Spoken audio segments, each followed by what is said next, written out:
Okay, and we're live. Hi, team. How is everybody doing? I'm super excited that Dan is here from Creation Mess. You want to say hi, Dan? And I think we're gonna have some more of like the science friends assembling. So we're gonna give it just a little bit of time before we start watching this video, because listen, Dan assures me that what I picked for tonight is going to be entertaining, and I think you're mostly here to watch me panic. I think I watched this video this afternoon when Maddie said, hey, this is what actually I think I saw the stream on YouTube, and I was like, oh, this is what we're doing? Let me watch this. And then I watched it, and I had kind of like this is amazing. And then I found out that nobody else in the science team had watched this yet and was going to. So I'm so excited because I know how bad this is. There are moments that made me go, no, there's no way. So, and I, for those that don't know, am a biologist. I don't know anything about beyond like the barest of basics of, radiometric dating, the physics of it, and like geology and how elements circulate through the mantle. I don't know anything except this much. And oh man, it's so bad. I'm so excited. This is going to be an absolute delight. And I'm going to quickly say hi to Scott Duke. I hope you are listening and driving safe. I think he's listening in while he's driving home. So don't, I don't know, snort your Coke and drive off the road. That sounds terrible. So we might just be too funny. It might be too funny. And after this, you have a stream tonight, right? I am, yeah. So I am doing a thing. It's at 9:30 Eastern, 8:30 Central. I'm going to be talking about if people are familiar with the concept of the leopards eating people's faces party. I'm going to be talking about that and how it relates to young Earth creationists trying to convince their audience to get the COVID vaccine. And predictably, their audience, which has been trained to be anti-science for decades, is full of anti-vaxxers. And now you have people like Jonathan Sarfati, or I don't know who it is that manages the email account for CMI, but like that poor person is having to argue with these people on Facebook that are posting on the CMI threads. And so I want to talk about that and talk about how, hey, and talk about how like that's a completely predictable outcome. So that'll be at 9:30 Eastern tonight. Yeah, perfect. And we are joined by Erica. Oh my goodness. Hi, Erica. Say hello. What's up? What's up? What's up? What's going on, gang? I'm excited. Have you watched this video yet? I don't need to. Okay, just checking. Because there's some Schadenfreude, I think, going on from Dan over there. Yeah. Okay. Sorry, team. I made this backdrop for myself today, and I didn't take into account how wide it... Anyway, I'm still figuring it out. I'm going to bump into it like 12 more times. It's going to be that just gives you the illusion of motion. It's nice. Right. An effect. Right, exactly. Yeah. It's like I did that on purpose. It's like those phone backgrounds that like they're 3D. When you tilt the phone, it kind of changes the perspective. That's what, Yeah. And also, Dapper isn't hanging out with us because he is cooking. I assume this is his latest hunt. How do you cook? What do Dapper dinosaurs hunt? The little. And how do you cook with your tiny hands? Thumbs. No, I'd be worried about burning myself with the oil, Yeah. Is it a lot of stabbies? A lot of stabbies. Yeah, maybe. I don't know. I would imagine it would be difficult. I don't know. You'll have to tell us. We'll have to tell us sometime. Listen, you go past mammals for me, and I'm like, I don't know. What is it? What is it? Is it like a fish? Yes. Tell me all about what we're looking at tonight. I'm so excited. We've, Dan and I are in the same boat in that we've been depriving ourselves of this high quality, high effort content for quite some time now. So I'm really excited to get to consume this level of scholarship. Yeah, absolutely. So listen, I was mining the internet for stuff today, and one of the places I often go to, I often start at Matt Powell's channel. Oh, why? Well, because like, listen, I was looking for a good time. My last several videos have been like climate change and stuff like that, and I was like, you know what? Let's find like an oldie but a goodie. Oh, my ulcers, my stomach ulcers—they're growing in size. Just imagining Matt Powell's. Yeah.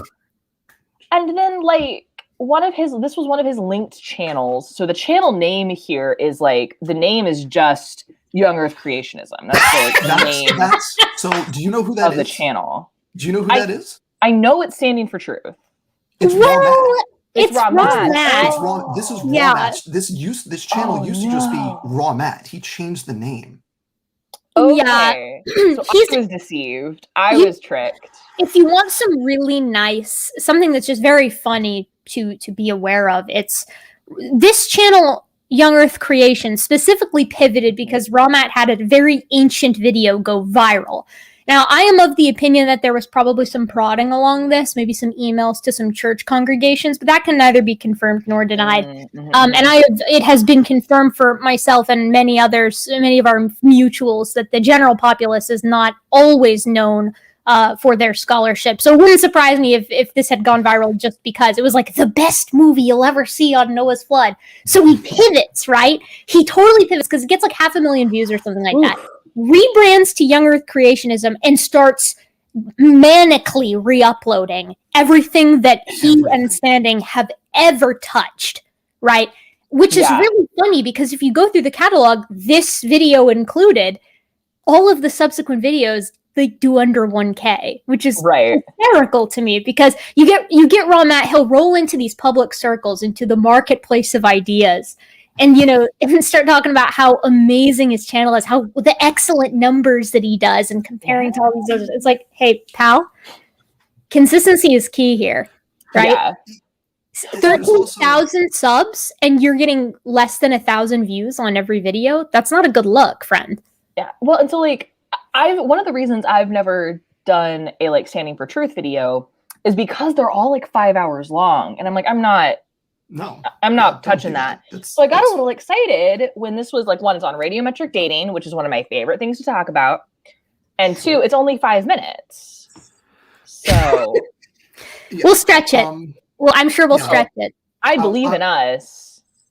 I think we can handle it. I think we'll be okay. I will say with those long streams, back when I started doing this back, not this summer, but the previous summer, because this began as a pandemic hobby for me, and now here we are, and now it's just a hobby. And I think Erica remembers some of these. I was a periodic subject of those long streams, and the content to fluff ratio is asymmetric. It's imbalanced. Yeah. And what I've said for a long time is there's a lot of in that stuff, especially from the narrator of our video tonight. There's a lot of stuff in there that's belittling, that's rude, that's sexist, depending on who they're talking about. But the worst offense for any of that stuff, the 3 hour, 4 hour, 5 hour streams, the worst sin that they commit is that they are boring. It is monotonous. It is, every one of them is the same after the first hour. So getting a 5-minute version is a treat because you don't have to wade through all of that to find like the specific thing. And I would add to the sins. No, I was just going to say to add to those sins, it's also not funny, right? Like that's another thing that just kills me. It's actually an internet law that I've yet to be seen broken. That creationists aren't funny. They don't make good jokes. They're not entertaining. They're not funny. The content is always dry. And the closest thing you can get to entertaining is vitriol. That's the closest you'll get, right? And then it is funny, but not because it's intentional. It's more like it's more like cringe-topia funny, right? Like laughing at someone, not with them. Well, I do have a second video ready to go in case we get done with this one quickly. Well, I have the feeling we're going to stop about every 15 seconds, so we'll see how long this takes. Well, how generous. Listen, I was on Dapper's channel and we were doing Matt Powell and we got through like 10 minutes in about 2 hours. I can't believe you guys are doing Powell videos. That hurts. That hurts my soul. I'm weirdly in those because he just doesn't bring up much science. So like I'm weirdly flexing with my like 4 years of Bible class from high school. Nice. Which is like if your like whole root of what you believe is like I believe the Bible, then I shouldn't know more than you about it. Yeah, that's true. That is true. Yeah, yeah. It's funny. I mean, I had the same experience at the Creation Museum in the Ark Encounter, right? Like, it's an affront to any ology, including theology, right? It's like... Yes, absolutely. Okay, well, let's get started on this. We got some very whimsical text telling us radiometric dating proves nothing.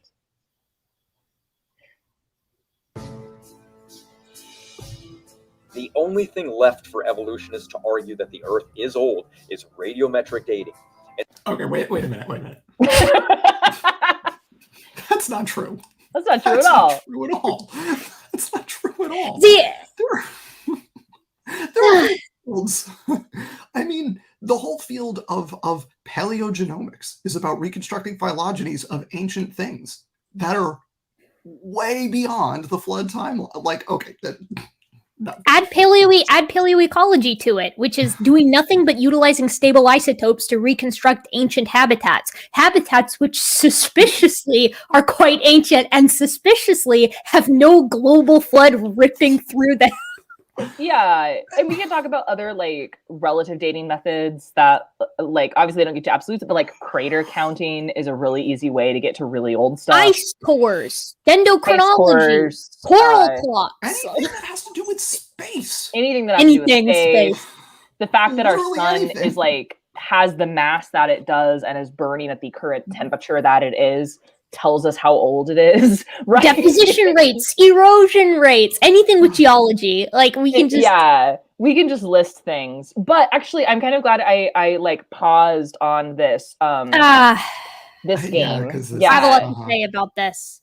Yeah. So this is a bunch of these are going to be volcanic rocks that were like of known ages, right? So there was eruptions.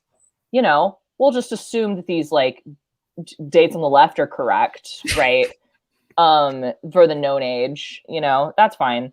And then we look at the radiometric age. So I'm guessing these are all volcanic rocks because that's usually where people go. What? Wait, Maddie, I'm so sorry. Basalt, Hawaii, and then of course another very well-known rock, volcanic, Italy. Yeah. Like, is he serious? I think so. I am not a geologist. Listen, I'm clearly not on my A game because I just assumed because I like scanned through that and didn't actually process what words were on the screen there. And I just assumed those were like locations. It's like, basalt, clearly a town in Hawaii. I mean, presumably that's one of those is going to be Etna, right? Yeah. One of those is going to be Mauna Loa. I don't know what the California one is going to be. Yeah. What's the Italy? Has Vesuvius erupted lately? Is the Italian one Vesuvius? No, Vesuvius has been dormant for a while.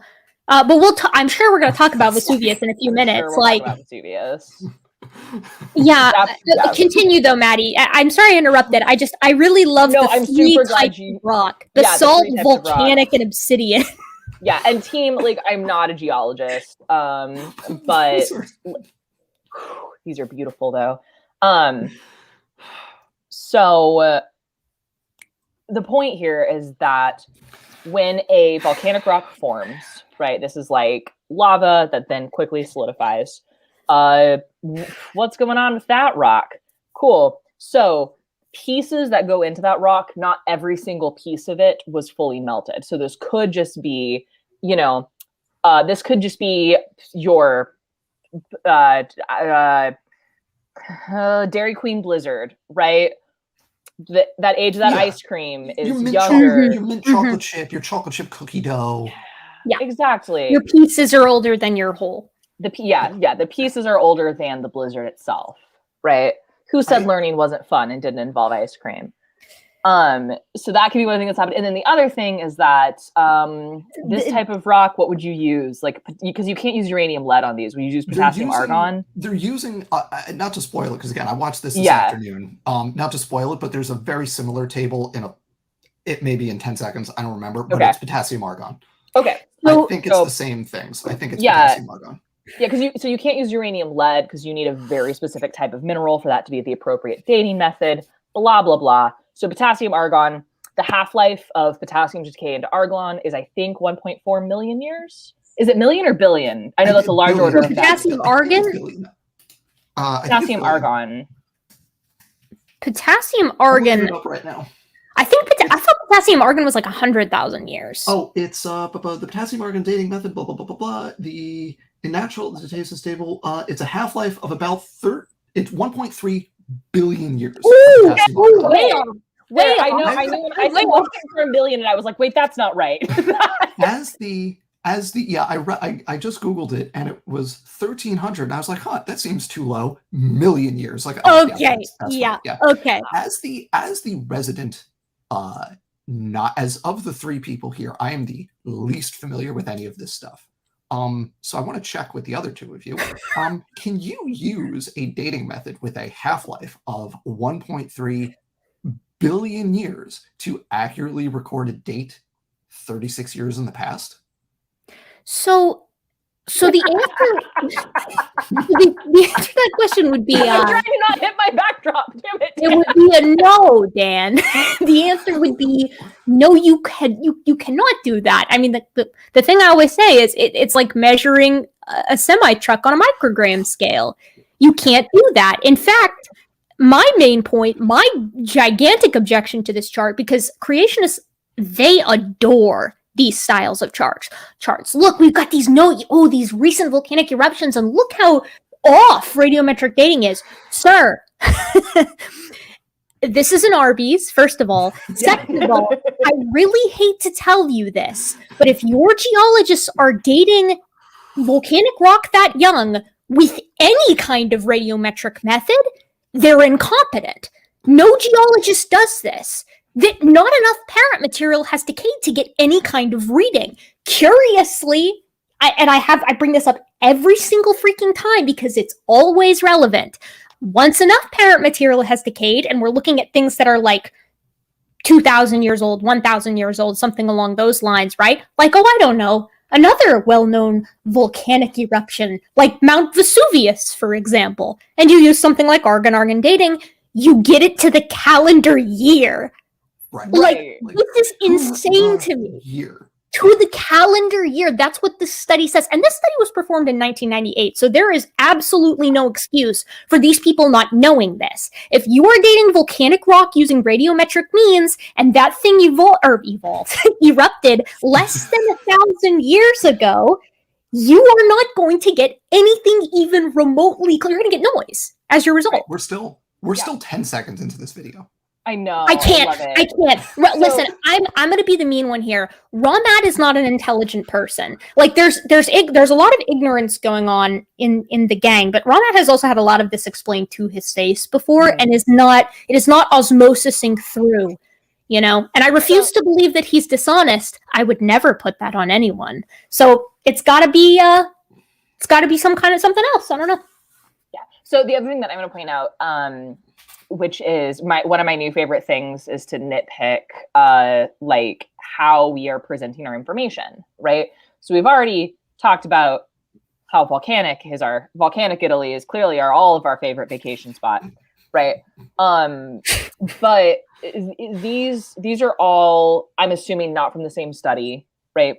And so it would be very important to cite a source here. So if I was presenting this to I have to give a presentation as part of every year I have to give a presentation that's an update on my research, part of my PhD program.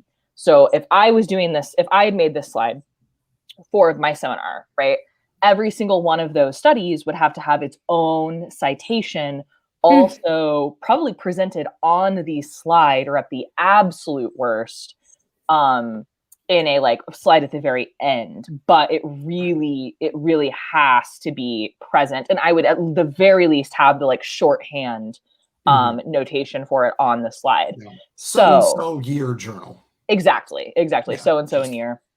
Well, curiously, at least so and so in year. I mean, curiously, that's the kind of process that you learn when you're taking either a high school level or an undergraduate level class on citing your sources, which is pretty much the cornerstone of scholarship, period, is you cite those who came before you. So with that in mind, that this requires at least a grip on a high school biology level, I think that we are having unrealistic expectations moving forward. That's fair. And Mr. Autopants, we don't know because they didn't cite the sources, but the thing that would make sense would be potassium-argon dating. Or argon-argon, or maybe. Argon-argon, yeah. Depending on when it's been done. Yeah. These 5 minutes are going to take forever. Absolutely. Okay. I'm going to feel like it. All right, let's keep going because I want to see your reactions to the shenanigans. And since it cannot get the dates of known ages correct, what makes us believe that it's reliable for rocks of unknown ages correct? Clearly, it is not only unreliable, but potassium-argon. Potassium-argon, method used. Let's appreciate this table and see how it has sources. Right? At least we've got footnotes here, even though if we can't see them. Russian volcano. Volcano. Yeah. Okay, so here's the interesting thing here, right? As we mentioned, potassium-argon dating has a very, very long half-life.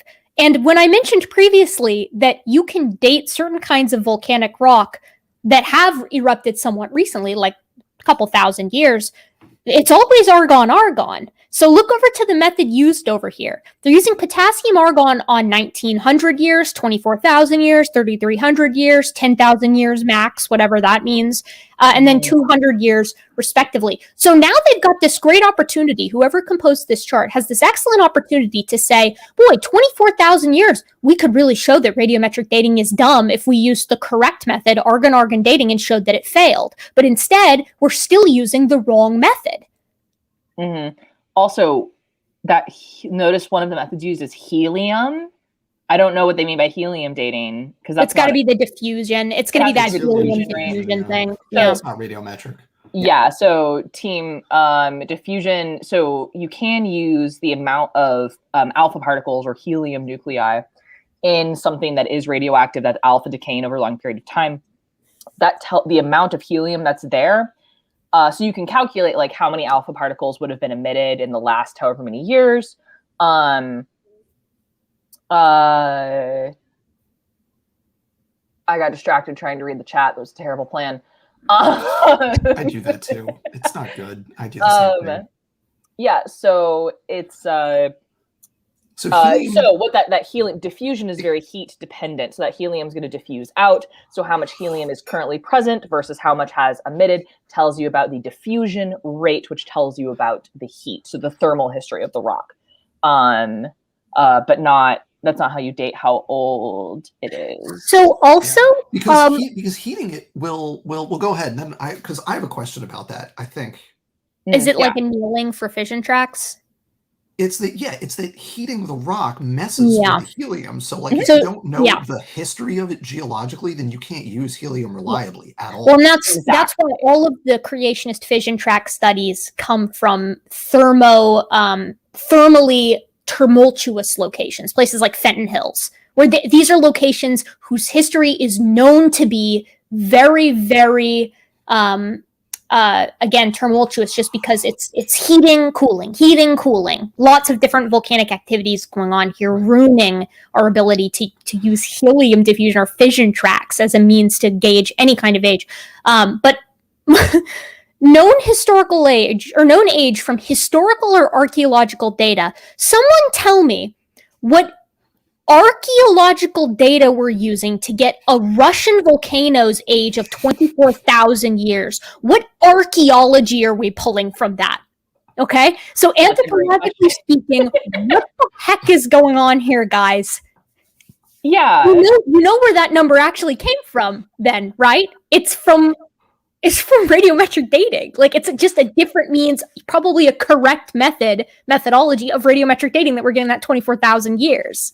Mm-hmm. How I mean, these are the same people who are like, yeah, our archaeological history only goes back 6,000 years, and they're saying that archaeology says that it's 24,000 years old. If I just want to say, that if you think you're indignant now, wait until we get to talking about the core and the Mid-Atlantic Ridge. I'm just saying. Oh, I'm so indignant. I'm already so indignant already. Just wait. Just wait. Awesome. I'm really excited to hear local genius Raw Matt try to tackle this, as he's attempted to many times before and floundered worse than a grade schooler. Oh, sorry, I'm in a mean mood today, gang. I'm going to be mean today. I'm Raw here Matt, for that. Yeah, it's Raw Matt. He brings out my mean side because he's so aggressively wrong with everything he does. Sexist. I won't say the next word, but well, and he's also a anti-V person. I don't want to demonetize us here. I'm still not monetized anyway, so that's fun. It's fun for me. Anyway. All right, 22 seconds, everybody. 22 Let's seconds. See if we can make it to a minute. I believe in you. The fact that we know today that super heavy elements rapidly. I'm sorry. Just go. What are we doing here? Z-pinch. We're Z-pinching, Maddie. Don't you know? Don't you have any clue of the fantastic Z-pinch capability of, I don't know, the periodic table? That's what this is telling us here. So what this looks like to me is you see that the elements on the periodic table that are highlighted in yellow, that goes up to iron, which is the heaviest element that you can make by stellar fusion. All heavier elements must be made in a supernova. Right, and then the purple elements down at the bottom are ones that are only made artificially. We've only made those in labs.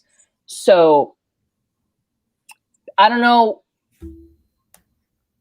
what we're talking about here, and I don't know what that photo, which looks like maybe a reactor. It looks like it's some kind of it's symmetrical. So I mean, it's right, just, guys, it's Z-pinch capability. Okay, okay, I don't know what that is though. This is you might as well say flux capacitor. Oh, yeah. Okay. Yeah, this okay. Decay into stable radiometric isotopes that date millions or billions of years old, even though they were just formed, proves that radiometric dating. Wait, I'm sorry, I have to back up because that sentence doesn't make sense. Is he? I'm sorry, I'm going to try to make it make sense, and you guys you can laugh at me. No. Okay. Reliable. But the fact that we know today that super heavy elements rapidly decay into stable radiometric isotopes that date millions or billions of years old, even though they were just formed, proves that radiometric dating is no longer evidence for evolution or. No, I don't know why we. Works. Yeah, I don't know why we were expecting any level of coherency for this. I really don't. Wait, I'm just trying to make the sentence that. Okay. So they decay rapidly into stable isotopes. But he says they we decay know rapidly. that. They decay rapidly into stable isotopes, but the radioactive isotopes formed recently, so their presence can't be used as evidence for. Ramat doesn't know how half-lives work. No, he doesn't. He has shown us before. He doesn't know how in both writing, sauce. Yeah. And in videos. Okay. He literally doesn't know how half-lives work. And I'm telling you this right now, Maddie and Dan, even though he knows he doesn't know how, he has not educated himself and shown that he currently does. Which means we are left to assume that he still can't tell us what a half-life is. Yeah, he doesn't. So that's fun.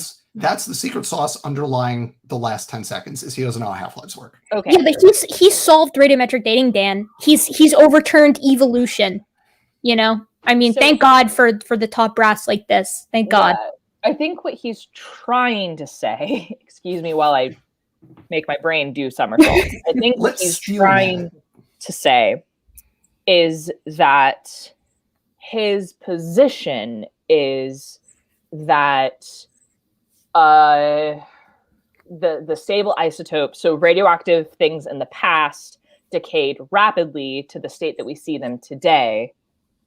And then, so I think he's trying to make that statement. And then also we still see other radioactive isotopes that didn't decay. You're so charitable, Maddie. That's so like you're so I don't kind. know. That is just incredible. Like you really are genuinely trying to parse it. I'm trying to parse that sentence. So there's a lot of like, we know this is fact, and like, okay, let's just like throw that rhetoric out. The thing is, I just want you both to know. Yeah, it gets so much worse. Okay, cool. That doesn't make me feel any better. Currently, our best support is a poorly photoshopped radiometric dating graphic with an additional overlaid with that still has clippings on the side of a big X. That's how we know.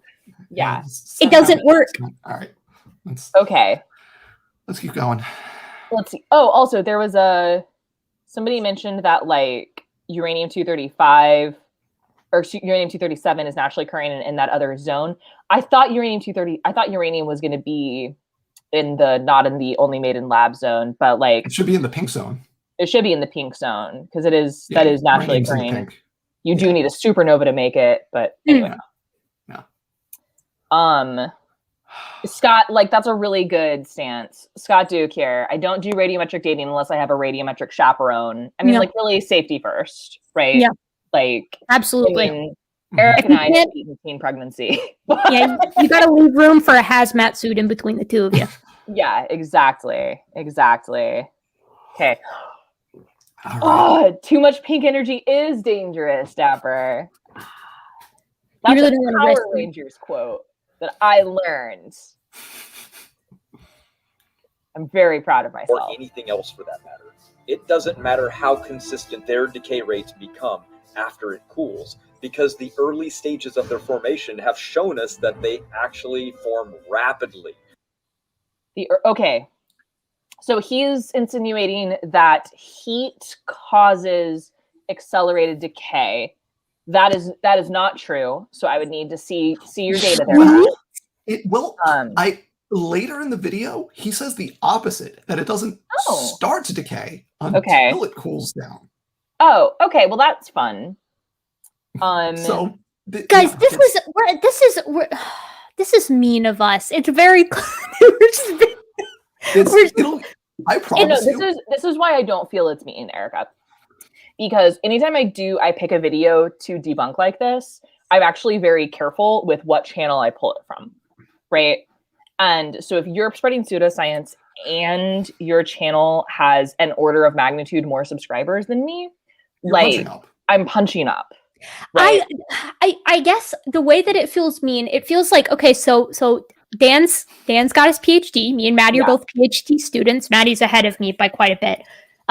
But it would be like if the three of us sat down and like critiqued like a third grader science fair poster. And we were like, look how dumb they are. They can't get any of this because that's the level of education he's working with. The third grader isn't going around making cringy homophobic memes for their thumbnails on YouTube. And telling people, giving people bum medical advice. That's also true. That's true too. So like, the thing is, I would love to like, but if we were sitting down and critiquing a third grader science fair project, right? Like it's different because they're a child, right? Nice. I would love to talk to them about what their thesis and hypothesis is. Guess right? I want to be a like elementary school science fair judge. That sounds like so much fun. Having judged science fairs for high school students, it's awesome. This is true. So into it. This is true. I don't think you don't get to have, I guess the big distinction here. Yeah. You don't get to have the quality of work of a third grader science fair project as an adult human. Exactly. And presenting we're on the same page here. All right, I'm ready to be mean again. And presenting yourself as a science communicator with 13,000 subscribers. Oh my God. Science communicator? I would die. That's so funny. Raw Matt, science communicator. Anyway, okay, let's keep going. I do like the fire here because of so much of like, I like the fire energy to represent heat, right? No, he loses points because he just repeated a clip. He just used an animation clip twice in like a 10-second time frame. You can't use that. You can repeat it later in the video, but you got to give at least 2 or 3 minutes. Mm-hmm. Lazy editing. from super heavy elements through the process of Z-pinch, where these elements are quickly fissioned and decay. No, wait, stop. These elements. Z-pinch. The Z-pinch. I still don't know what that means. We talked about it when we were doing something with the heat problem one time. It was proposed as a solution, something. I don't remember the specifics. It's Z-pinch. Z-pinch and piezoelectric effect are often used as these but very similar to the joke you made earlier, Dan. It's like putting flux capacitor in there. Like, if you ask him what it means, he couldn't tell you. Okay, team. Hold on. I'm going to read from the Z-pinch Wikipedia, because we can all learn something together. Let's Great.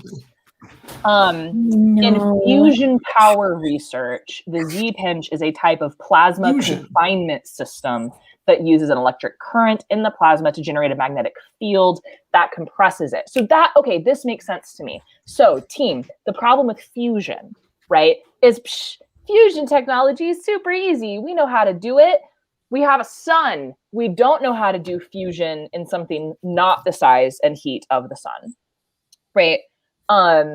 So what you need is to use like deuterium or tritium. So that is hydrogen with either so hydrogen that we normally talk about is just a free proton running around with an electron attached to it. So deuterium is 1 proton and 1 neutron, and tritium is 1 proton and 2 neutrons. So those are both easier to fuse, right? Because they have that extra neutron, which adds the strength of the strong nuclear force, right? As opposed to so you have that extra strong nuclear force in your corner to overcome the Coulomb barrier, or to help you once you get past the Coulomb barrier, that kind of stuff. But anyway, it takes intense temperatures and pressures to fuse things together. Now, wait a second, Maddie. Yeah. Would this imply that maybe we would have some kind of heat problem if we were trying to utilize Z-pinch? Yes, and I'm also confused by his statement about Z-pinch leading to fission, because it's the opposite. It's the opposite. Those are not the same thing. Well, definitions. I knew that. Right. I even knew that. So it's way easier to get something to fission, right? You just have to chuck some neutrons at it. In fact, that happened naturally, right? Just throwing neutrons left and right, wild abandon. Anywho, so what he's saying is that there were intense. Let me try to understand this. What he's trying to say is that there were really intense a setup, right? So a incredibly high energy, high pressure. Somehow we're getting a natural Z-pinch effect, so we'll not worry about those mechanics. And that caused. Do you think he meant to say fusion? Do you think he meant fusion? He means fission, because he needs a way to get all of the daughter isotopes faster. So it has to be fission. But that's okay. But that's team, the opposite. Hi. That's the opposite. That's the opposite. But also, fission is not spontaneous decay, right? He's confusing two things. Okay, so he's confusing a lot of things here. So, team, there are two types of nuclear reactions, right? There are spontaneous reactions and there are induced reactions. Fission and fusion are induced, right? You can, if you try hard enough, you can smash two atoms together and make a new one. Very specific conditions. Under very specific conditions. I'm simplifying. Very. I can't just throw a shoe at a stone and it's like that's not no. Inside of a star, under the correct intense temperatures and pressures, you can smash some atoms. Kind of hot in there, guys. Be kind of warm in that star. It'd be a little plasma. So it seems like if the surface is plasma that's causing this, that seems like it might be a problem for the hypothetical family living on the hypothetical boat during the event in which this is happening. Just saying. So, I don't know. Yeah, absolutely. But also separately, let's think about when uranium, say 235, undergoes fission. It's induced reaction where it splits, right? It splits into two pieces, but it actually generally splits into two pieces where it's like 1/3 and 2/3 ish of its original mass. It doesn't split in half. And so the products, the fission products that we get from uranium fissioning, and I just know uranium best because I taught at nuclear power school, right? But from now, other Maddie, those what is that? Credentials? You have credentials to speak on this? Ridiculous. So who's paying you to spread this misinformation? Big no one, not even you two. This $10 shower curtain came out of my budget. Oh my god. Anyway. Hey, everybody, watch Maddie's videos. Yeah, please do. Like, comment, and subscribe. Feed the algorithm. Yeah. So when it fissions, like there's fission products and we know what those are. They also tend to rapidly beta minus decay, blah, blah, blah. But those are completely different things, different atoms than you would get when uranium-235 or 238 undergoes alpha decay, because that's a completely different process. Alpha decay is it spits out from its nucleus to the nucleus of a helium atom, so 2 neutrons and 2 protons. So again, but we know what those are. So if you gave me a lump of old uranium and you asked me, hey, in this lump of rocks past, did it undergo fission or did it undergo alpha decay? We would know exactly what elements to look for to answer that question, right? Like a prediction? Oh my god! Like a prediction. Yeah. And so, yeah, it turns out. So anyway, so he's also talking about. So he's talking about a process that makes fusion of. Let me remind you, very light elements possible, right? That makes fusion of very light elements possible. Instead of that process happening, he's saying that that's going to cause fission to solve a problem of accelerated decay. So he's using the wrong method to answer the wrong question. Because you don't, if I understand you correctly, you don't get the same daughter isotopes from fission as you do from decay. So even if you have a mechanism, and in fact, we don't even daughter isotope is the wrong terminology. Yeah. Assuming, like Steel Manning, assuming he said the correct words and meant the thing you still don't get what you need. That is the least bad. You still don't get it because the daughter isotopes that you get from fission are completely different as from fusion and that or from decay. And that's the reason, like for Oklo, we can tell that fission happened because there's anomalous stuff there that doesn't come from decay. It only comes from fission. And on top of that, exactly, Dan, exactly. On top of that, while temperature and pressure, right? Intense temperatures and pressures can have effects on induced nuclear reactions like fission and fusion. You can jack up the temperature and pressure as much as you want, and you'll never change the decay rate. Yeah, electromagnetic waves can't do it. You can try all sorts of different chemicals. You can put it under extreme levels of, as you said, temperature and pressure, or jack it the opposite direction. We've thrown everything in the kitchen sink at trying to get decay rates to increase because that would have absolutely enormous implications on our energy industry. Right. We could all have free energy from now on if we could make that happen. Yeah. Right. All right, can't happen. We don't observe it. Sorry. Right. It's not observable. It's not science. Yeah. Oh my gosh. We're not even a minute in. I know. It's so bad. What should do is try to do 20 seconds. Let's see if radioactive elements. Not only that, when they do form, they form in the arrangement of elements that matches exactly what we find on Earth's crust.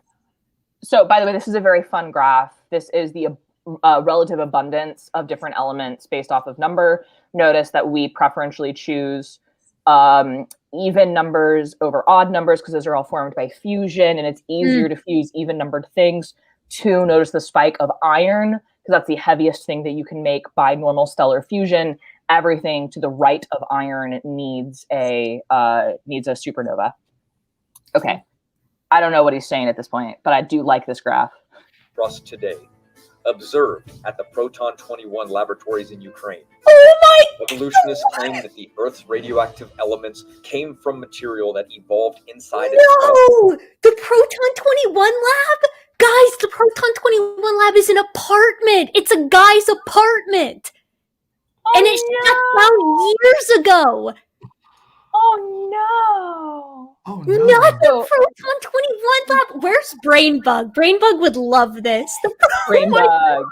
Is Dapper appreciate? Yeah, Dapper. Wow, it's the Proton 21 lab. Amazing. Yeah. I cannot. So for those of you who might not know, this is not an accredited laboratory, guys. This is a handful of dudes working out of their apartment, and then they don't do it anymore because, again, it's not an accredited laboratory. Awesome. Basement Cool. physics. That's So cool. I think what he was trying to say is that like these processes he's described were observed in that Proton 21 lab, which is nonsense because there's no way you can make a backyard lab that can do a Z-pinch, right? Yeah. Listen, it's possible to make a nuclear reactor in your backyard, right? Like I'm just saying there's things that I know you can do in your backyard and there's things that I know you can't do in your backyard, right? Anyway, okay. So this is things come from stars. Yeah, make stuff in stars. We make stuff in stars. Do we have a problem with this? Let's keep going. It's quoting a paper. It's fine. Exploded and the debris later formed to create Earth. But now we know stars cannot create any element above iron. Yes, So we do what? know that. So We know, right? But it's a star's normal stellar fusion that can't do that, but a star-going supernova look at what absolutely this says. can. Look at what this says, because that is a lie right there. Because that is not the same thing. Oh, wait. The science magazine Nature admits supernova cannot create heavy elements heavier than iron. Wait, that's not real. Wrong. That's wrong. Supernovas are required to create things heavier than iron, if I understand it correctly. Yes, exactly. And So they do. we have no spectroscopic evidence that heavy elements have truly been produced. I would need to read the rest of that quote. I'm not sure I want to. I mean, he did cite a source, so I'm tempted Hang on. to look it It's up. Radioactive Glow, Nature 2013. I'll look that up right now. I guarantee you the front half of that sentence invalidates the point Matt is making. Okay. I would super appreciate that. Keep that reference on screen No, for like 2 more seconds. I'm Okay. really cool. I'm cool with that. I think I'm looking at like a 1:97 ratio of things creationists saying, like when they're quoting, actually saying what they say they say. Gotcha. Okay. I'm gonna find that just a second here. Okay, so that's going to be no, it's not there. It's called Radioactive Glow. I have the paper right here. Okay. The author is Roswag. Yeah, I got it. Hang on a second. That's not full text. Give me 1 second. I'm gonna have to find another means to find the full text. I'm gonna let you find that full text, and we're gonna keep going. We're gonna keep going. So how could their Thank theory you. be true? It can't. Evolution has been dealt its death blow regarding radiometric dating. Okay, wait. Cool. Radiometric dating. Are there any assumptions? Of course, there's assumptions. Of the 8 assumptions, which were not listed here, none can be considered to rigorously hold in all situations. Therefore, dating by this method is a best hypothesis concerning the age of any rock, sweet, or mineral. There's an exclamation point. That's not in a scientific journal. Sorry. Yeah. Yeah, my first. Okay, guys, acts and facts. I'm pretty sure that is an evangelical blog. Yeah, that is. Is that? So I want to say that's AIG affiliated. Maybe Well, I don't remember. It's one of them. Yeah. If we break down this point here, it's ICR. It's just ICR. Okay. It's ICR. Amazing. Awesome. So, like this first sentence, I actually I found the full quote. Can I go back to the full quote? Yes, please. The data are consistent with the interpretation of a radioactively powered transient similar to recent model predictions, but we have no spectrographic evidence that our process elements have ever been produced.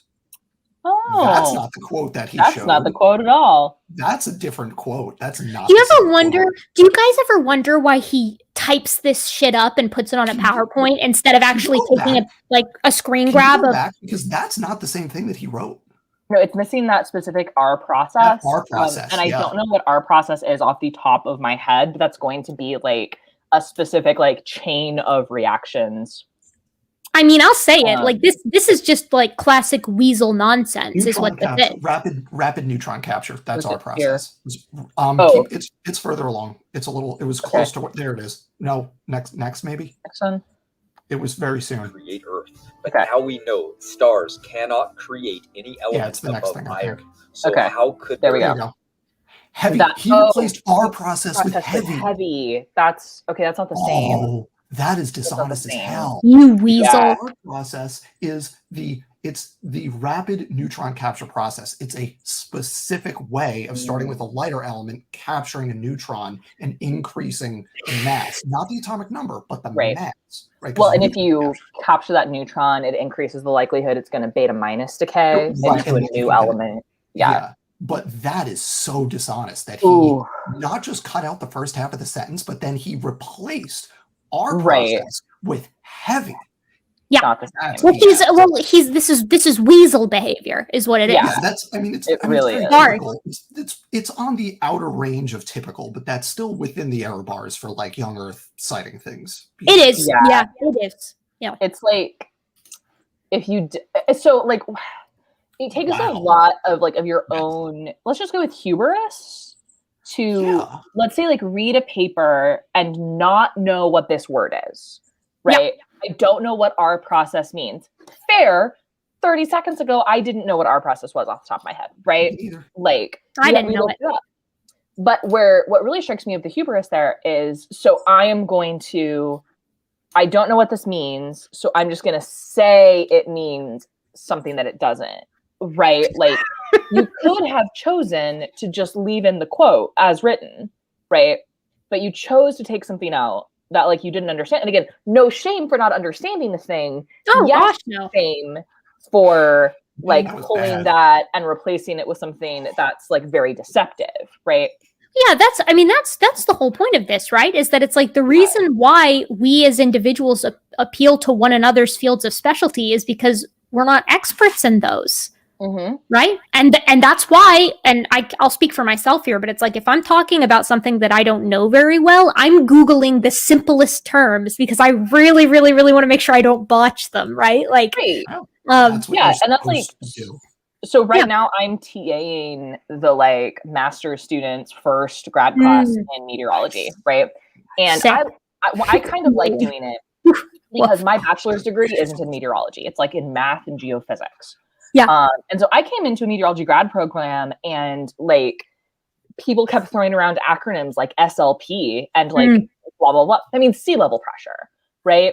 But I had no idea what it meant. So I had to like every day in class for like a month, I had to be like, sorry, what does that word mean? And so one of the reasons I like TAing with the new grad students is I try to tell them like, hey, you're not going to ask a question that I didn't. I promise you're not going to look dumb, right? Like, let's get over that insecurity and just like, because once you get over that insecurity of like, I have to know everything all the time. Well, that's why like we all have come, and Maddie, you're like definitely less damaged than I am on this, but I didn't used to be this jaded when it came to like young Earth creationists.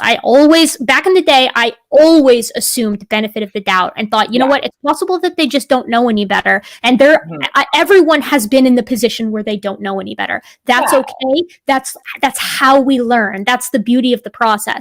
The problem is we're not looking at ignorance here. We are, but we're looking at ignorance coupled with intentional deception. Yeah. So I certainly agree. But like, I also think that one of the reasons I make videos like this, apart from it's very fun for me, but is also like for somebody like Ramat, I'm not sure I have the ability to change their mind. And certainly this video isn't that.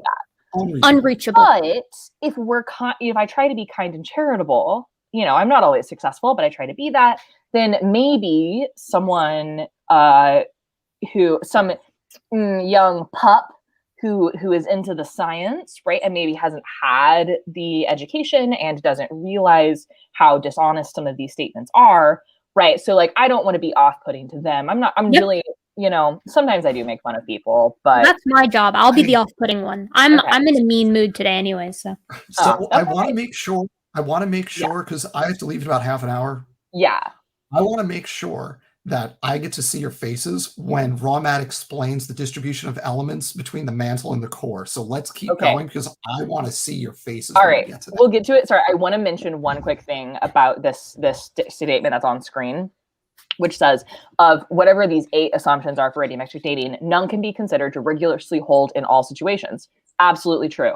That's why you have to be very careful with what you radiometrically date in sentence, right? Like, so then the rest of that is nonsense. But that first sentence is true. It's just the conclusion that he pulls from it is invalid. Like, you have to know what the assumptions are so that you're only using the appropriate dating method. If any dating method is appropriate for that thing you're trying to date.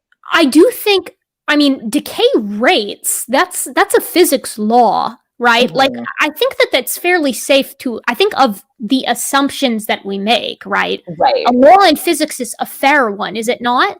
That is fair, but I'm assuming one of those assumptions is going to be like contamination. Okay, right. Gotcha. Like, one of the reasons a zircon is such just chef's kiss mineral is because lead cannot be incorporated into it when it's forming. Okay. So any lead that you find has to be from radioactive decay. Roger that. Okay, cool. I'm on board with that. I was just thinking, I feel like an assumption of a physical law is fair, but you're right. Contamination, stuff like that, totally true. Okay, let's continue. Dan wants to get to the part that's gonna make us throw up. Oh, I want to see your heads explode from this. I'm excited for it. Lose it. So, this is BS. Just let's say. Okay. But what about the Earth? What about Earth? They have been telling us that Earth's core has 3 main sources of energy, which are potassium, uranium, and thorium. Cool. If this is the case, then why don't we find more of it the deeper we go? Because we've never drilled through the Moho? Oh no. I think I know where this is going. Yep, so, for anybody watching, no human has ever Maddie, through Earth's crust. Oh God, no! Keep playing it. I think I know where this is going to go. I think Eric has seen this before. Yeah, I think I have. I think I've heard this. I think I've heard him do this in different context. Okay. Years, these heavy elements, like uranium, would be concentrated in the core. No. And if this were the case, then the oldest uranium would be at the core. What? And as it rises at the mid-Atlantic ridge, then logically, the closer you get to the ridge, the older the dating of the rocks would be. What? No! Absolutely not! No! Oh my goodness, Honeyboo Child, absolutely not! Oh my God! Oh no, I thought this was something different, Dan. I thought this was the... Nope. We're checking the uranium's ID based on where it is located. And it should be oldest at the Mid-Atlantic Ridge. It gets so much worse because he's not stating an assumption here. There's an underlying mechanism that he has not yet said explicitly, but he will in a minute or two. Okay, so keep going and then we'll rip this apart. Give it like a minute or two and we'll just trust me. Okay. However, the exact opposite is true. The further you get from the ridge, the older the dates become. Oh my God. Over millions of years, uranium would have made its way into the core of the Earth. This would be the oldest uranium, as it would have taken the longest amount of time to get there. Then, it would have pushed its way up through convection at the mid-Atlantic ridge, and decay would have began as it cools. Therefore, the further you get from the ridge, the younger the uranium would date. Since we find the exact opposite is true, and the further away you get, the older the dates become. This is an invalidation of that theory. And now they admit... Okay, no, it's not. And I need some, Jesus, take the wheel. Right, I'm about to get real Southern.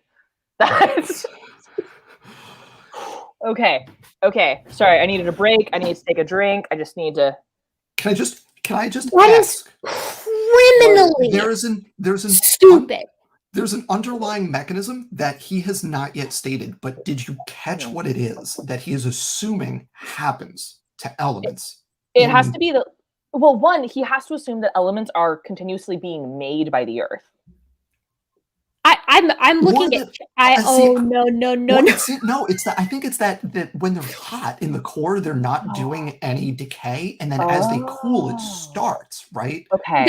Because and that's why it violates, right? Because if it's decaying as it cools. But why would the uranium be in the core, and why would it do that in the first place? So there's so much geology I need to talk about. Or geophysics, but why? Like, he hasn't said it yet, but he does explicitly at some point. He says it. Okay. I'm gonna let it explain. We got to get the mechanism. We have to get the whole thing. He says why the uranium would be down there. That experiments show that there is no uranium or thorium at Earth's core. So the idea of the slow geologic process and the dates along the Mid-Atlantic Ridge prove nothing in regards to how old the Earth is. This is best explained by Noah's flood.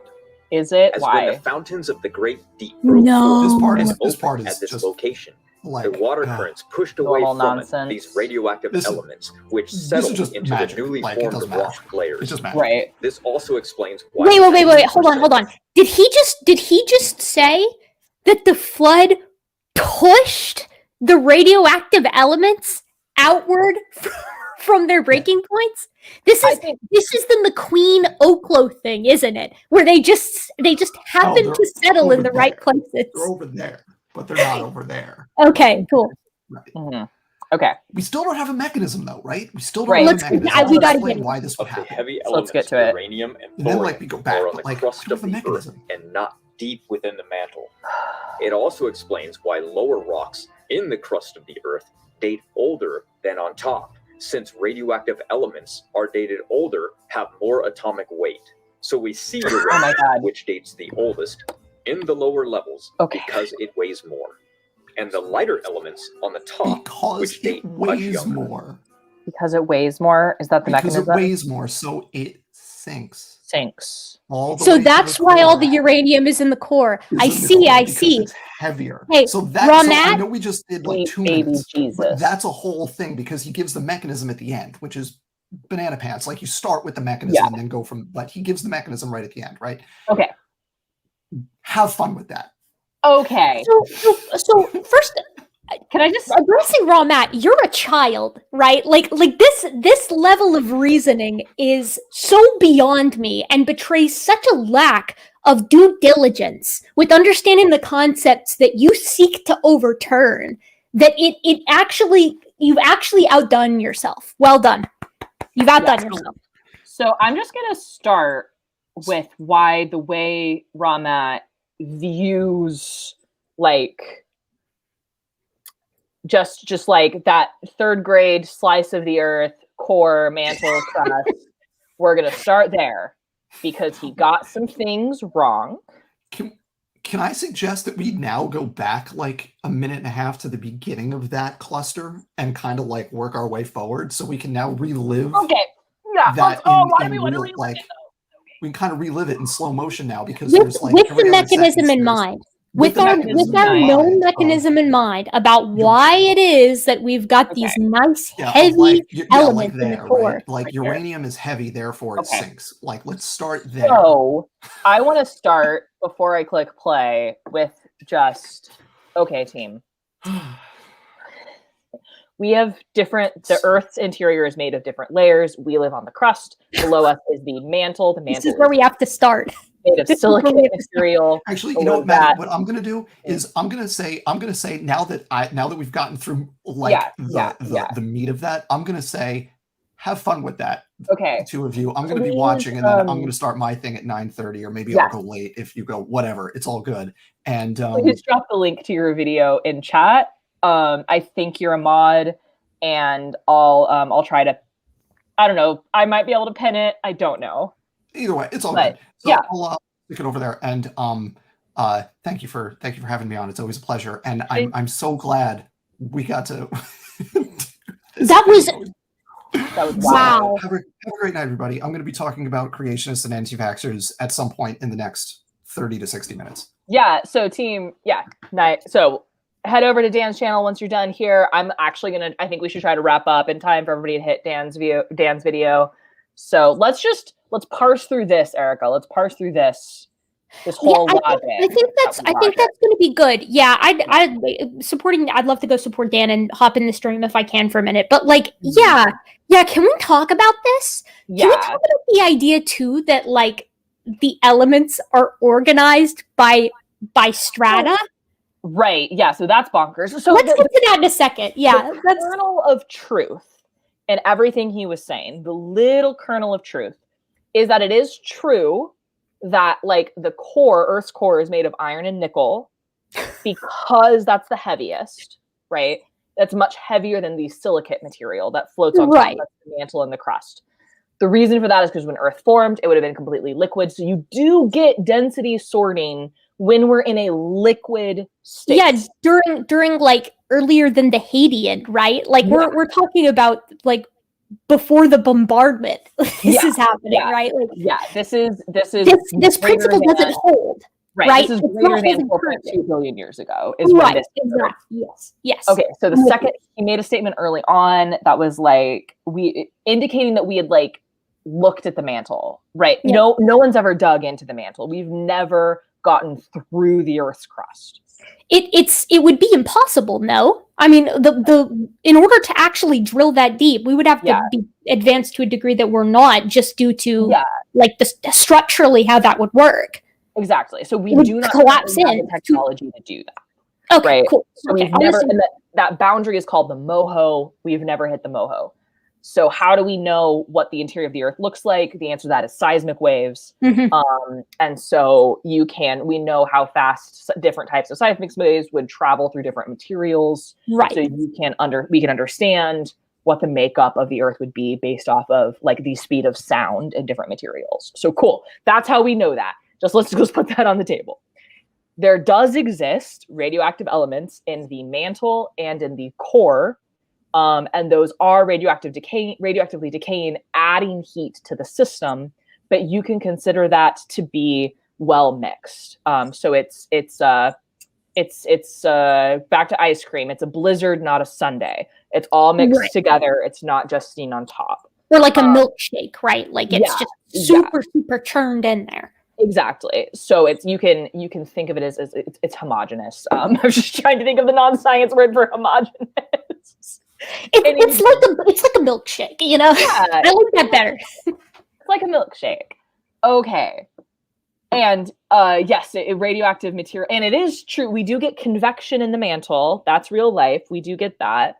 By the way, that's over tens of thousands of years. So the mantle isn't convecting at a rate that would have finished a single cycle by Ramat's understanding of the universe. Remember, Maddie, though, Ramat operates under the hydroplate or CPT model of the global flood. Ooh. So the mantle has to be convecting in order to move the continents around at race car speeds, which, of course, naturally, the friction of which would amp the heat problem continuously through the roof, along with those requirements for Z-pinch. So really good job, Ramat. You're really doing swell on this one, as far as eliminating the heat problem and explaining your accelerated nuclear decay. Gold star. Gold star. Gold star. Sorry, we've got a question in chat. I'm going to try to answer. A fact check. The real reason it works is that magma continuously contaminates nearby magma until chunks cool to a solid that effectively isolates the contents. Sorry, I don't know. Is this about convection currents? Convection currents is just about temperature, right? Right. Well, it is actually on geologic timescales. So if we could go down and look at the mantle, it would be a solid rock. But over geologic timescales, it moves like a liquid. It's very cool. Right. It because of the heat and the pressure, right? Yeah, exactly. And it is that convection that drives plate tectonics motion, right? That's absolutely true. But we're talking about things that move maybe a millimeter a year. Well, yeah. I mean, we're invoking magic in order to move them at race car speeds. Like, period. Exactly. That's something we don't talk about enough, is that you don't have a mechanism to move them at race car speeds. You do not. Oh, okay. Inclusions of magma dating older than the eruptions. So crust can get down into the mantle and like melt, and then we can use that to make new crust. But if that doesn't completely melt, then when we make the new crust, we might have bits of old crust in it. Also like a milkshake. We're just gonna keep relating things to milkshakes. Anyway, okay, so that's so Matt's. I don't even know if I can reiterate the stew, but I took his video off screen because my brain was hurting and I needed to not look at it for a minute. Yeah. So first of all, like, let's start with the obviously wrong premise, is that all the uranium is concentrated in the core. Right. In order to be pushed up through convection currents. Right. That's the assumption that he's making. Okay, that's wrong. Full stop. You're done. Also, you're done. Let's keep in mind that like the core and the mantle are different things. Yeah. So he was describing a process by which the mantle moves material around, but that doesn't get you material from the core. You can remove heat from the core, like think of the core as the light in your lava lamp, right? And then the mantle is the lava, right? Yeah. But that's not removing bits of glass. Yeah, it's not pulling pieces of the bulb. Like these two things are entirely they're separate entities. Listen, I don't not want someone to buy me a milkshake. Milkshakes are accepted around here. It won't bring the boys to the yard, but it will bring Maddie. Gadunch. Okay, so wrong premise. Right? Your uranium is not concentrated in the core. Therefore, everything that follows, including this idea that you should have the youngest uranium being at the edges, the furthest away on the Mid-Atlantic Ridge. Am I correct in that? Yeah, so the reason that we know the oldest rocks in the Mid-Atlantic Ridge are the ones furthest away, right? That's just kind of one that's kind of basic common sense. Yeah, right? Because it's a process that's still occurring. Right. We're watching new rock form and like push rock that formed last year slightly farther away. Mm-hmm. So we can make some deductions that therefore the rock that's the furthest away would probably be. But his idea was that we would suppose the youngest rock should be the furthest away. Like, right. What? Because decay is occurring as it cools? Wouldn't that still mean the oldest would be the furthest, even under his crazy logic? Also, I don't know what he means by young and old uranium. I mean, he probably means like relative to his weird accelerated decay, right? Like old and young, like scaled. Okay, but I mean, like, even if nothing decays into uranium, right? Right. Yeah. So, you have, when the planet was formed, that's as much uranium as we were ever going to get. Wait, right? Also, it's not even uranium lead dating that we use on the Mid-Atlantic Ridge. That's potassium argon, so that's a whole thing. But like, yeah. So older, he literally means older and younger atoms. So like, Dan, I'm struggling with that. I'm not 100% sure how to contextualize that out of like his speaking in tongues here. Yeah, sorry, I'm hopping over. I'm hopping out of StreamYards really fast to be on YouTube to give Dan a wrench so he can link to his stream. I'm doing it. I'm so good at YouTube. Okay, so 1, how are we making new uranium? 2, what I think maybe full stop, how are we making new uranium? Also, uranium doesn't start on the core. Those are 2 full stop errors with the logic. Not even like barring that, and pardon my swearing, I know that I've done this a few times, but barring the batshit crazy mechanism of heavier elements sink to the core, barring that, and then barring by association the fact that his assumption there is that the elements should be stratigraphically organized, which they aren't. Right? Barring those 2 things, like there isn't a single through line for this entire video. There's not one through line. So yeah, no, it's using very his logic. It doesn't work. Right, it doesn't. So 1, to have old and young uranium, we have to be making uranium some here. So just team, so there's no confusion. The point of radiometric dating is if we're going to use uranium lead dating, it's when that rock formed, it had some uranium in it. Every uranium atom in existence has some probability that it's going to spontaneously decay, right? It's That's a very the law of radioactive low, decay. Exactly. That's what radioactive decay is. It's a law of radioactive decay. So at any moment in time, every atom of uranium in the universe is equally likely to spontaneously decay, right? It's just a very, very small chance. So we only notice those decays when we think of them like in bulk, which is why we talk about this in half-lives. Oh, okay, after this amount of time, half of those atoms about half will have decayed, right? As an aside there too, the immediate thing a creationist says is, well, how do we know that it was all parent at the beginning? Because we've been observing rock formation for like 100 years and we've never observed anything other than that, except in very rare cases where you get mixing within an actual chamber of magma. Right. Yeah. But guess what? Those also leave traces of themselves. They have diagnostic characteristics, dum-dums. Yeah. And there's criteria. So like one of the ways that we know that there's no daughter, when when the mineral formed, is because we choose minerals for which that is true, right? You don't date every mineral in existence. We date the ones where the assumptions work, right? Otherwise, that's and we date them in ratios. Right, and we date them in ratios. It's like, we use, like, uranium lead is great because you can use uranium-238 and uranium-235. They decay to distinct lead isotopes, so you're auto-checking yourself. Yeah, but he doesn't get half-life. So, like, why did we expect any of this was going to track? Yeah, no, none of this tracks at all. So he's using a mechanism that doesn't work to justify an observation that doesn't exist, using a premise that doesn't exist. Right. So like today, heavy elements aren't sinking, right? Because the Earth is no longer a liquid. Right. Okay. Glad we had this chat. I don't want to go back through all of that. I feel like we parsed it apart. Let's jump ahead to where we were. Let's finish the thing because dang, I'm just kind of at a loss here. Yeah. So also, what is decayed uranium? Is this like lead or radium or plutonium or thorium or other things in the decay chain of uranium? Okay, oldest uranium is at the bottom and decayed uranium is at the top. Then that's not uranium. Exactly. It decays, it's something else now.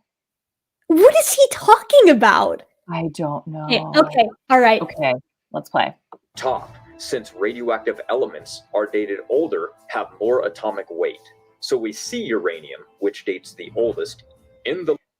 Okay, my guy. We don't date uranium, right? That's not a thing that we do.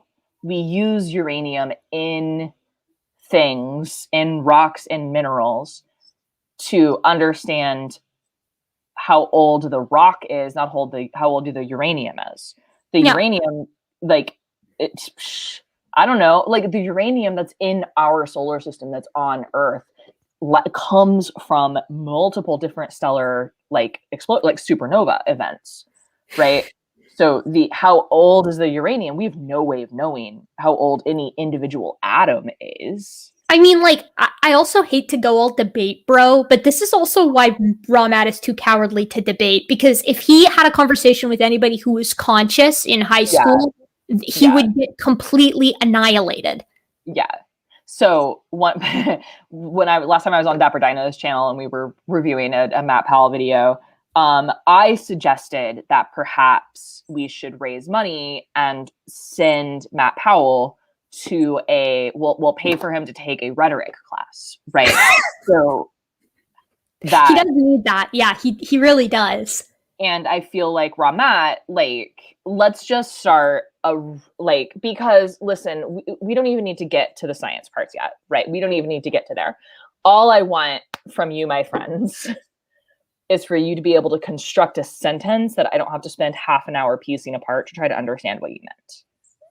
Like, this is an adult person is the thing that blows my mind. Like, you should be, and I think he's got offspring too, which is very scary. That's very scary. That makes me sad. Yeah. Okay, let's do this. Let's do this. Let's do it. I do think this picture is pretty. Yeah, I like the picture, but he stole it. So, I mean, he's added to it over on the left. He didn't make that, I don't think. Right. Okay. Lower levels because it weighs more, and the lighter elements on the top, which date much younger. This only works if we only find light elements up here and only find heavy elements down here, or if there's a significant difference in like concentration, right? And that's not what we find. A mechanism that doesn't work for an observation that doesn't exist, rooted in a premise that doesn't exist. Again, that's what we're looking at. Sorry, I just hit my mic, but that's what we're working with here. It's what we're working with. So, if young Earth creation were true, then nearly all of the radioactive elements would be concentrated on the crust Why? because of Noah's flood. Why? If evolution were true and deep time, this would have allowed the elements to sink Absolutely all the way not. into the core. What do we find? 90% of all radioactive elements are in the crust of the Earth. What? Actually, I don't know if that's true. It doesn't matter. Again, matter. What he's discussing here Yeah. is rooted, like I mean, I hate to say it, but he has constructed the stupidest straw man that I have ever heard of in my entire life. Yeah. This is very bad. This is very bad. Also, for Robert Monreal, you offered a young Earth creationist to get a BS in biology and they declined because universities are compromised. Listen, okay, there's a university here in Oklahoma. It's in Edmond. It's just a little bit north of me. It's a Church of Christ school, but it's also accredited, and they weirdly have the best pre-med program in the state. I believe it. You have to go to chapel like 3 times a week. Dude, the problem isn't religion. The problem is young Earth creationism. So my point is, like, if I was trying to get somebody out of young Earth creationism, I was trying to send them. If I was trying to send Matt Powell to to take a class in biology, right? Like, or even rhetoric or anything, I would pick a university like this one up in Edmond because it's very like conservative Christian, right? But is fully accredited. Anyway, I mean, so that's the so I don't know, maybe that would be safe. I don't know. I'm just not going to spend money on an education that he wouldn't appreciate, honestly. That's fair. Maybe we should just start a scholarship fund for like people getting out of young Earth creationists. Yeah, there we go. Yeah, if you're leaving, like all my homies are OECs, theistic evolutionists, and secularists. All my homies. So yeah, beautiful. Okay, let's keep going. But if that's not bad enough, distribution is very uneven. 50% of all the radioactive elements are in Australia alone. Do you know where? I don't know where the Earth's iron is. Things aren't evenly distributed throughout the crust, my guy. Like, also, like, does he just think that the geologic column under conventional science is uniform? Ooh, like, does he actually just thinks that? Maybe. Or does he think we think that? I think so. I mean, I feel like these are the types of people that would be like, hey, the Canadian Shield disproves evolution because it's only in one location. It's like, okay. Okay. Have fun. These words make sense. It's a lot of explosions.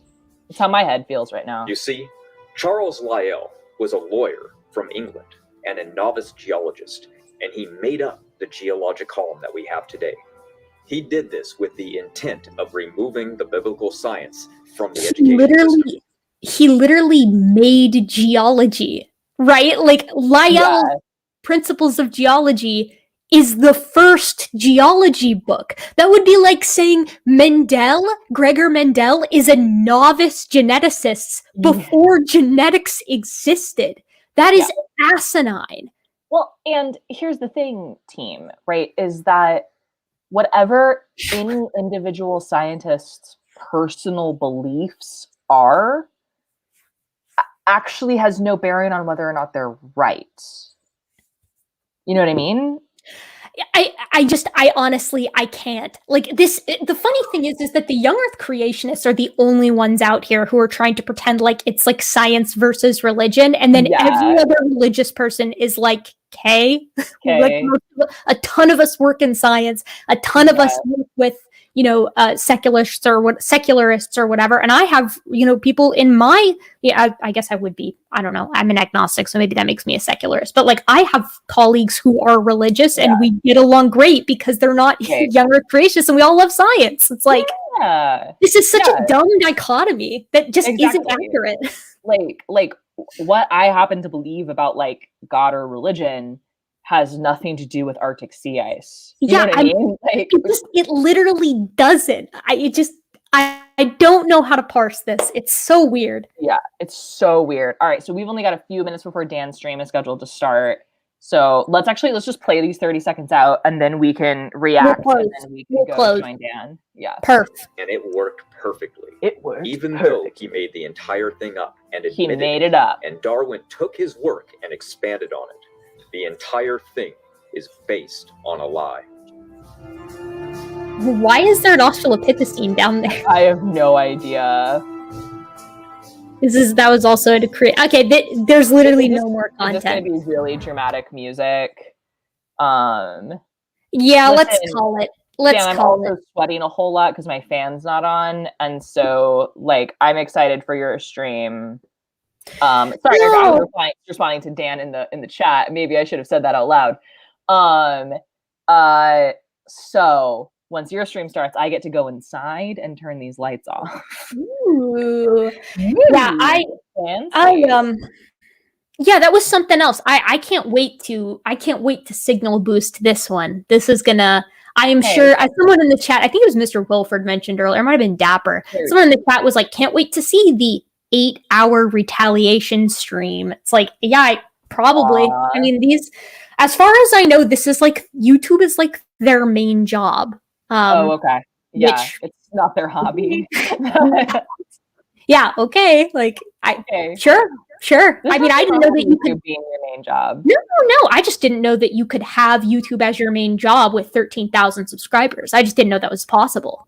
I mean, I guess it depends on how robust your Patreon is. Yeah, that's true. And I don't know how robust. Maybe they've got a lot of patrons. Listen, maybe they know something about marketing we don't. Maybe creationistclothing.com is what's really raking in all the money. It is the merch. You got to make sure to get the merch. Who doesn't percentage of the merch sales? Yeah, who doesn't love to rep their favorite weird fringe theological idea, right? Like, who doesn't love wearing that on their body? I mean, dang. Love it. Well, this was very fun. I enjoyed this a lot. Thank you so much for coming and hanging out. So team, if you guys are not, I don't know why you'd be subscribed to me and not Erica, but if that's somehow the case, you should go subscribe to Erica. I didn't know she was coming on until like a minute before the stream started. So I have not heard, your channel's going to be in the description in a minute.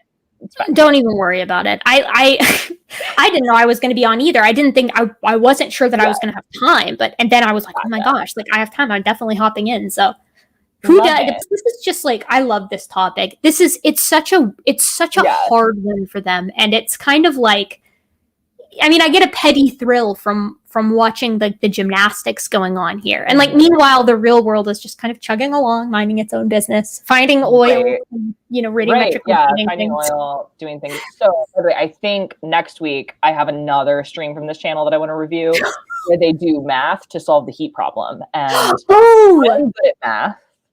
We gotta get Jordan. Jordan would love to be there for that. The heat problem is Jordan's MO. Okay. Love it. So that'll be super fun. What do you have going on this week? What do you have to chill? Oh man. What do I have to go to a wedding this weekend? So unfortunately, I'm hoping to get a Library of Errors thing filmed tonight, but I literally have class tomorrow at the ass crack of dawn. So I'm not excited about that. But my monstrous arc documentary is finished and it's all uploaded. It's all ready to go. I'm just trying to wait out the copyright because I use a clip from the Bill Nye Ken Ham arc encounter thing, and I'm getting flagged for that. And then I'm also getting flagged for using the meme "Why You Always Lyin'," which is kind of funny. Oh, that is kind of funny. I didn't know that was copyrighted, so we'll see. And then, of course, I'm still chugging away on my script for the Miocene apes. I'm trying to finish this text before I actually finish the script, because that's like the quintessential book on Miocene apes right now. So we'll see, but that's what's going on with me. That's awesome. That's awesome. That's awesome. It's something. Yeah. Well, yeah. So I'm gonna hopefully tonight. I'm working on that IPCC report video. That like, by golly, I'm gonna get at least. I'm gonna get this first one out this week. It's gonna that happen. gives me acid reflux. That's gonna be depressing, isn't it? I'm probably the right person to watch. I don't know, because I read it and I'm like, oh yeah, this is exactly what I thought was happening. Okay, good, good. I don't know if that makes sense, but like I've seen a lot of reacts on like clickbaity titles that are like, yeah, it's so much worse than we thought, and I'm like, no, I don't know about it's exactly as worse. Okay, good. I'm glad we're not blindsided by the climatic doom. Right, like at least climate, like atmospheric scientists aren't blindsided. We're like, good, this is what we've been saying. It's like, yeah, we've only been saying it since the 80s, but hey, at least people are listening, kind of. Exactly. Okay, team, I think we'll end it here. If you want more good creationism topics, hop on over to Dan's channel. I think we got the link in the chat. You guys are all super cool, and I will see you. Like, comment, subscribe. Like, comment, subscribe. YouTube, shield things. Ring the bell. Ring the bell. That's it. There's a bell. You gotta hit the bell. You gotta hit it. You gotta hit it. Night, everybody.